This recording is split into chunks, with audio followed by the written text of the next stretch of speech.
Digging back into your personal life a bit, I mean, at that time for you, that's 92. That's right. You are, I want to say 14, That's 15, right. 16 years old. That's not the Westmore we know today. Nah, no, not at all. So, Actually, at that time, when Time for Some Action came out, I was first sent to military school because I was asked to leave the other school I was at in New York. I had handcuffs on my wrist by the time I was 11.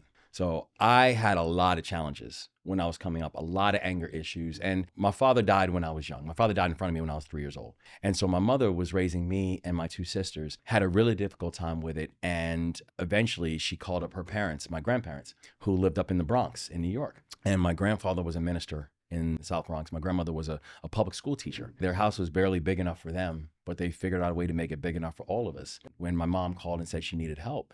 And so I came up really in New York in this culture, because I think I got up there when I was like 5 or 6 years old, in the culture of everything that was happening in the Bronx during the 1980s and 1990s. The fact that that was the burgeoning time of the crack era. That was the burgeoning time of where there was just a lot of violence, and you saw neighborhoods changing very, very quickly. But music and hip hop really almost became the soundtrack to that evolution, because you also saw this new music that was lifting up a community and exposing a community in a way that people had not seen or experienced.